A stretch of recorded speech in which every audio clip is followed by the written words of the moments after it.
ಅಧ್ಯಾಯ 8. 1 ಮುಳ ಉದ್ದ. ಚಿಂತೆ ಮಾಡಿ ಮಾಡಿ 1 ಮುಳ ಉದ್ದ ಬೆಳೆಯುವುದು ನಿಮ್ಮಲ್ಲಿ ಯಾರಿಂದಾದೀತು? ಮತ್ತಾಯ ಅಧ್ಯಾಯ 6 ವಚನ 27. ಕ್ರೈಸ್ತರು ಸಂತೋಷವಾಗಿರುವುದಕ್ಕಾಗಿ ಕರೆಯಲ್ಪಟ್ಟವರು. ರಾಜನ ಗಂಭೀರ ಅವರಲ್ಲಿರುತ್ತದೆ, ಪರಲೋಕದ ಸಂತೋಷ ಅವರಲ್ಲಿರುತ್ತದೆ. ಹೌದು, ಸಂತೋಷವಾಗಿರುವುದೇ ನಮ್ಮ ಹಕ್ಕು. ಕ್ರಿಸ್ತನಲ್ಲೇ ಸಂತೋಷಿಸುವುದು ನಮಗಿರುವ ಸ್ವಾತಂತ್ರ್ಯ. ಹಲ್ಲೆಲೂಯ. ಆದರೆ ಇಂದಿನ ಕ್ರೈಸ್ತರ ಪರಿಸ್ಥಿತಿ ಏನು? ಅವರು ಅನ್ಯ ಜನಾಂಗದವರಿಗಿಂತಲೂ ಅಧಿಕವಾಗಿ ಕಳವಳದಿಂದ ಕೂಡಿದವರಾಗಿ ದುಃಖ ಚಿಂತೆಗಳಲ್ಲಿ ಮುಳುಗಿ ಹೋಗಿ ಮುಖವನ್ನು ಯಾವಾಗಲೂ ಜೋಲು ಬಿಟ್ಟುಕೊಂಡಿರುತ್ತಾರೆ. ಒಂದು ಚಿಕ್ಕ ಹುಡುಗಿಯು ಅವರ ತಂದೆಯೊಂದಿಗೆ ಮೃಗಾಲಯಕ್ಕೆ ಹೋಗಿದ್ದಳು. ಕೆಲವು ಮೃಗಗಳನ್ನು ನೋಡಿ ಬಂದ ಆ ಚಿಕ್ಕ ಹುಡುಗಿ ಒಂದು ಉದ್ದ ಮುಖದ ಕುದುರೆಯನ್ನು ನೋಡಿದ ತಕ್ಷಣ ತಂದೆಯನ್ನು ಆಶ್ಚರ್ಯದಿಂದ ಕೇಳಿದಳಂತೆ, ಅಪ್ಪ, ಆ ಕುದುರೆಯನ್ನು ನೋಡು, ಅದರ ಮುಖ ಎಷ್ಟು ಉದ್ದವಾಗಿದೆ. ಖಂಡಿತವಾಗಿಯೂ ಇದು ಕ್ರೈಸ್ತರ ಕುದುರೆಯೇ ಇರಬೇಕು ಎಂದಳಂತೆ. ದೇವಮಗುವೆ, ಸ್ವಲ್ಪ ಯೋಚಿಸಿ ನೋಡು. ನಾವು ನಿಜವಾದ ಕ್ರೈಸ್ತರು ಎಂದು ತಮ್ಮನ್ನು ತಾವೇ ಕರೆದುಕೊಳ್ಳುವ ಕ್ರೈಸ್ತರನ್ನು ಆ ಹುಡುಗಿ ಗಮನಿಸಿರಬಹುದು. ಅವರು ಅನೇಕ ಚಿಂತೆಗಳಿಂದ ಕೂಡಿದವರಾಗಿ ದುಃಖದಿಂದ ಮುಖವನ್ನು ಆ ರೀತಿ ಇಟ್ಟುಕೊಂಡಿರುವುದನ್ನು ಆ ಹುಡುಗಿ ನೋಡಿರಬಹುದು. ಕ್ರೈಸ್ತರು ಎಂದರೆ ದುಃಖಿತರು, ಮುಖವನ್ನು ಜೋಲು ಬಿಟ್ಟುಕೊಂಡಿರುವವರು. ಉರ್ ಎಂದು ಎಂದು ಕುದುರೆಯ ಮುಖದಂತೆ ಇರುವವರು ಎಂದು ಅವಳು ಎನಿಸಿದಳು. ದೇವಮಗುವೆ, ಕ್ರೈಸ್ತನು ಎಂದರೆ ಯಾವಾಗಲೂ ಸಂತೋಷವುಳ್ಳವನು ಎಂದು ಲೋಕವದವರು ತಿಳಿಯುವ ಹಾಗೆ ಸಂತೋಷವಾಗಿರು. ಹೃದಯದ ಸೌಂದರ್ಯ ಮುಖದಲ್ಲಿ ಕಾಣುತ್ತಿದೆ ಎಂಬುದು ಹಳೆಯ ಗಾದೆ ಮಾತು. ಏಸು ನಿನ್ನನ್ನು ಶುದ್ಧೀಕರಿಸಿ ನಿನ್ನನ್ನು ನೂತನಪಡಿಸಿದ್ದಾನೆ ಎನ್ನುವುದಾದರೆ ನಿನ್ನ ಮುಖವು ಕೂಡ ಸುಂದರವಾಗಿ ಕಾಣುತ್ತದೆ. ನೀತಿಯ ಸೂರ್ಯನು ನಿನ್ನಲ್ಲಿ ವಾಸಿಸುವುದಾದರೆ ನಿನ್ನ ಮುಖವೂ ಸಹ ಪ್ರಕಾಶಿಸುತ್ತದೆ. 1000 ಜನರಲ್ಲಿ 10,000 ಜನರಲ್ಲಿಯೂ ಎದ್ದು ಕಾಣುವಂಥ ಕ್ರಿಸ್ತೇಸುವ ನಿನ್ನ ಹೃದಯದಲ್ಲಿ ವಾಸಿಸುವುದಾದರೆ ನಿನ್ನ ಜೀವಿತ ಮಹಿಮೆ ಉಳ್ಳದ್ದಾಗಿರುತ್ತದೆ. ಇನ್ನೂ ಕೆಲವು ಕ್ರೈಸ್ತರನ್ನು ನೋಡಿದ್ದೇನೆ.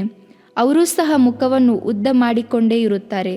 ದುಃಖದಿಂದ ಉದ್ದವಾಗಿರುವ ಮುಖವಲ್ಲ, ಆತ್ಮನ ಅಭಿಷೇಕದಿಂದ ತುಂಬಲ್ಪಟ್ಟದ್ದರಿಂದ ಹೆಮ್ಮೆಯಿಂದಾದ ಉದ್ದ ಮುಖ. ಇತರೆ ಕ್ರೈಸ್ತರು ಅಲ್ಪವಾಗಿ ಎನಿಸಿ ತಾವೇ ಪರಿಶುದ್ಧರು ಎಂದು ವೇಷ ಹಾಕಿ ನಟಿಸುವ ಉದ್ದ ಮುಖದವರು. ನಾವು ಮಾತ್ರ ಪರಲೋಕಕ್ಕೆ ಹೋಗುವವರು, ನಾವು ಮಾತ್ರ ಪರಂ ಕಾನಾನಿನಲ್ಲಿ ಭಾಗ್ಯಸ್ಥರು ಎಂದು ಹೇಳಿ ಬೇರೆ ಕ್ರೈಸ್ತರನ್ನು ಬಿಟ್ಟು ತಮ್ಮನ್ನು ತಾವೇ ಪ್ರತ್ಯೇಕಿಸಿಕೊಂಡು ಹೆಮ್ಮೆಯಿಂದ ನಡೆಯುವವರು. ಅವರು ಯಾವಾಗಲೂ ನಮ್ಮ ಮುಖವನ್ನು ಬಹಳ ಗಂಭೀರವಾಗಿಟ್ಟುಕೊಂಡಿರುತ್ತಾರೆ. ಕೆಲಸಕ್ಕೆ ಬಾರದ ಉಪದೇಶಗಳು ಎಂದು ಸಹೋದರ ಪ್ರೀತಿ ಇಲ್ಲದೆ ನಡೆದುಕೊಳ್ಳುತ್ತಾರೆ. ದೈವಿಕ ಪ್ರೀತಿ ಎನ್ನುವುದು ಅವರಲ್ಲಿ ಕೊಂಚ ಕೂಡ ಅವರ ಮುಖದಲ್ಲಿ ತೋರಿಸದೆ ಮುಖವನ್ನು ಉದ್ದವಾಗಿ ಮಾಡಿಕೊಂಡಿರುತ್ತಾರೆ. ಅಂದು ಫರಿಸಾಯರು, ಸದ್ದುಕಾಯರು, ವೇದ ಪಾರಂಗತರು ಹಾಗೇ ಇದ್ದರು. ಕ್ರಿಸ್ತನು ಅವರನ್ನು, ಕಪಟಿಗಳೇ, ನೀವು ಸುಣ್ಣ ಹಚ್ಚಿದ ಸಮಾಧಿಗಳಿಗೆ ಹೋಲಿಕೆಯಾಗಿದ್ದೀರಿ ಎಂದು ಕರೆಯುತ್ತಾನೆ. ಬಿಲ್ಲಿ ಎಂಬ ಭಕ್ತರು ಯಾವಾಗಲೂ ನಗುಮುಖದಿಂದ ಹಾಡಿಕೊಂಡು ಕುಣಿದಾಡಿಕೊಂಡು ಕರ್ತನನ್ನೇ ಸ್ತುತಿಸುತ್ತಾ ಅತ್ಯಂತ ಸಂತೋಷದಿಂದಿರುತ್ತಿದ್ದರಂತೆ. ಅವರು ಯಾವಾಗಲೂ ಸಂತೋಷದಿಂದಲೂ ಉತ್ಸಾಹದಿಂದಲೂ ಇರುವುದನ್ನು ನೋಡಿ ಅನೇಕರು ಕ್ರಿಸ್ತನನ್ನು ಹಿಂಬಾಲಿಸಿದರು. ಜೇನು ಇರುವ ಸ್ಥಳವನ್ನೇ ನೋಡಿ ಜೇನುನೊಣಗಳು, ಇರುವೆಗಳು, ನೊಣಗಳು ಓಡಿ ಬರುತ್ತವೆ. ಬೇವಿನ ಎಣ್ಣೆಯನ್ನು ನೋಡಿ ಯಾವ ಕ್ರಿಮಿಗಳಾದರೂ ಬರುವುದುಂಟೇ? ಇಲ್ಲವಲ್ಲ. ದೇವಮಗುವೆ, ಬೇವಿನೆಣ್ಣೆಯ ಮುಖ ಮಾಡಿಕೊಂಡಿರುವ ಕ್ರೈಸ್ತನಾಗಿರಬೇಡ. ಜೇನಿಗಿಂತಲೂ ಮಧುರ ಸ್ವಭಾವವುಳ್ಳ ಕ್ರೈಸ್ತನಾಗಿ ಕ್ರಿಸ್ತನನ್ನು ಪ್ರತಿಫಲಿಸು. ಯಾವಾಗಲೂ ಕರ್ತನಲ್ಲಿ ಸಂತೋಷಿಸಿರಿ, ಸಂತೋಷ ಪಡಿರಿ ಎಂದು ತಿರುಗಿ ಹೇಳುತ್ತೇನೆ. ಫಿಲಿಪ್ಪಿ ಅಧ್ಯಾಯ 4 ವಚನ 4. ಇದರಿಂದ ನಿನ್ನ ದೇಹಕ್ಕೆ ಆರೋಗ್ಯವು, ಎಲುಬುಗಳಿಗೆ ಸಾರವು ಉಂಟಾಗುವವು. ಜ್ಞಾನೋಕ್ತಿಗಳು 3ನೇ ಅಧ್ಯಾಯ 8ನೇ ವಾಕ್ಯ. ಪ್ರಿಯ ವೀಕ್ಷಕರೇ ಮತ್ತು ಕರ್ತನಲ್ಲಿ ಸಹೋದರ ಸಹೋದರಿಯರೇ, ನೀವು ನಮ್ಮ ಈ ಕಾರ್ಯಕ್ರಮವನ್ನ ವೀಕ್ಷಿಸಿದ್ದಕ್ಕಾಗಿ ದೇವರ ನಾಮದಲ್ಲಿ ನಿಮಗೆ ವಂದನೆಗಳು. ದೇವರ ವಾಕ್ಯವು ನಮ್ಮ ಎಲುಬಿಗೆ ಬಲವು, ಸಾರವೂ ಆಗಿದೆ ಎಂದು ಸತ್ಯವೇದವು ಹೇಳುವಂತೆ ಈ ಕಾರ್ಯಕ್ರಮವು ನಿಮಗೆ ಆಶೀರ್ವಾದಕರವಾಗಿದೆ ಎಂದು ನಂಬುತ್ತೇವೆ. ಪ್ರಿಯ ವೀಕ್ಷಕರೇ, ನಮ್ಮ ಈ ಸೇವೆಗಾಗಿ ಪ್ರಾರ್ಥಿಸಿರಿ ಮತ್ತು ಎಲ್ಲಾ ಕಾರ್ಯಕ್ರಮಗಳನ್ನ ಇತರರೊಂದಿಗೆ ಶೇರ್ ಮಾಡಿರಿ. ಅದೇ ರೀತಿಯಾಗಿ ನಮ್ಮ ಈ ಯೂಟ್ಯೂಬ್ ಚಾನೆಲ್ ಅನ್ನು ಸಬ್ಸ್ಕ್ರೈಬ್ ಮಾಡಿರಿ ಹಾಗೂ ಲೈಕ್ ಮಾಡಿ. ನಿಮ್ಮ ಅನಿಸಿಕೆಗಳನ್ನು ಕಮೆಂಟ್ ಬಾಕ್ಸ್ನಲ್ಲಿ ನಮಗೆ ತಿಳಿಯಪಡಿಸಿ. ನಮ್ಮ ಸಂಖ್ಯೆ 7022104605.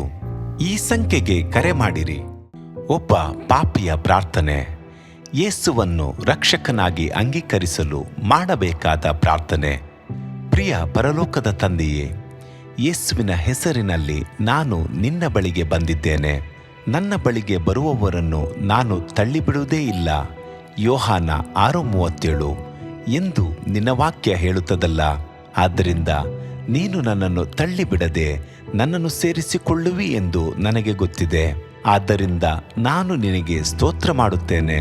ನೀನು ನಿನ್ನ ವಾಕ್ಯದಲ್ಲಿ ನೀನು ಯೇಸುವನ್ನೇ ಕರ್ತನೆಂದು ಬಾಯಿಂದ ಅರಿಕೆ ಮಾಡಿಕೊಂಡು ದೇವರು ಆತನನ್ನು ಸತ್ತವರೊಳಗಿಂದ ಎಬ್ಬಿಸಿದನೆಂದು ಹೃದಯದಿಂದ ನಂಬಿದರೆ ನಿನಗೆ ರಕ್ಷಣೆಯಾಗುವುದು ಎಂತಲೂ ಕರ್ತನ ನಾಮವನ್ನ ಹೇಳಿಕೊಳ್ಳುವವರೆಲ್ಲರಿಗೆ ರಕ್ಷಣೆಯಾಗುವುದೆಂತಲೂ ಬರೆದಿದೆ.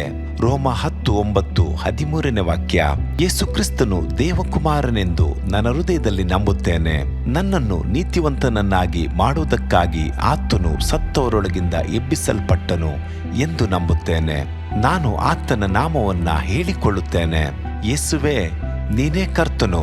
ತಂದೆಯೇ, ನೀನು ನನ್ನನ್ನು ರಕ್ಷಿಸಿದಿ ಎಂದು ನಾನು ನಂಬುತ್ತೇನೆ.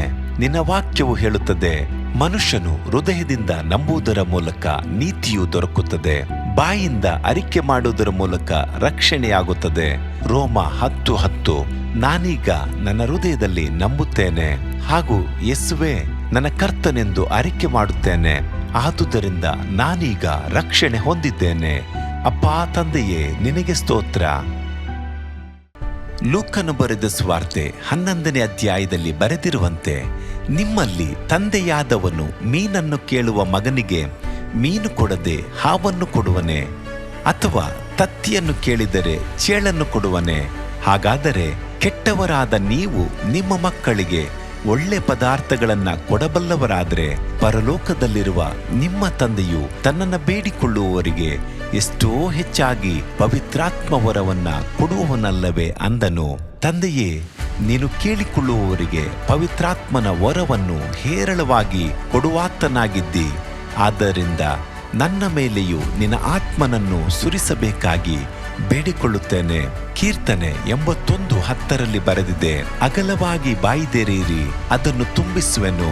ಕರ್ತನೇ, ನನ್ನನ್ನು ಪವಿತ್ರಾತ್ಮನಿಂದ ತುಂಬಿದಂತ ನೀನು ನನ್ನನ್ನು ಅನ್ಯ ಭಾಷೆಯ ವರದಿಂದಲೂ ತುಂಬುವವನಾಗಿದ್ದಿ ಎಂದು ನಂಬುತ್ತೇನೆ. ಅದರಂತೆ ನಾನು ನನ್ನ ಬಾಯಿಯನ್ನು ತೆರೆದು ನಿನ್ನ ಸ್ತೋತ್ರ ಮಾಡುವಾಗ ಅನ್ಯ ಭಾಷೆಯ ಅಭಿಷೇಕದಿಂದ ನನ್ನನ್ನು ತುಂಬುವವನಾಗಿದ್ದಿ ಎಂದು ನಂಬುತ್ತೇನೆ. ಈಗ ನೀವು ನಿಮ್ಮ ಬಾಯಿಯನ್ನು ತೆರೆದು ಮಾತನಾಡುವಾಗ ಪವಿತ್ರಾತ್ಮನು ನಿಮ್ಮ ಬಾಯಿಯನ್ನು ತನ್ನ ಭಾಷೆಯಿಂದ ತುಂಬುವವನಾಗಿದ್ದಾನೆ. ಇದು ದೇವರ ಭಾಷೆಯಾಗಿದೆ. ಈ ಅಭಿಷೇಕವನ್ನ ಹೊಂದಿಕೊಳ್ಳಲು ನೀವು ನಿಮ್ಮ ಸ್ವರವನ್ನ ಉಪಯೋಗಿಸಬೇಕು. ಅದರಿಂದ ನೀವು ನಿಮ್ಮ ಬಾಯನ್ನು ತೆರೆದು ದೇವರಿಗೆ ಸ್ತೋತ್ರ ಮಾಡುವಾಗ ದೇವರು ನಿಮ್ಮನ್ನು ಅನ್ಯ ಭಾಷೆಯ ವರದಿಂದ ತುಂಬುವವನಾಗಿದ್ದಾನೆ. ಪ್ರಿಯರೇ, ಈಗ ನೀವು ಪವಿತ್ರಾತ್ಮನಿಂದ ತುಂಬಲ್ಪಟ್ಟ ಆತನ ಪ್ರಿಯ ಮಕ್ಕಳಾಗಿದ್ದೀರಿ. ದೇವರ ನಾಮಕ್ಕೆ ಸ್ತೋತ್ರವಾಗಲಿ.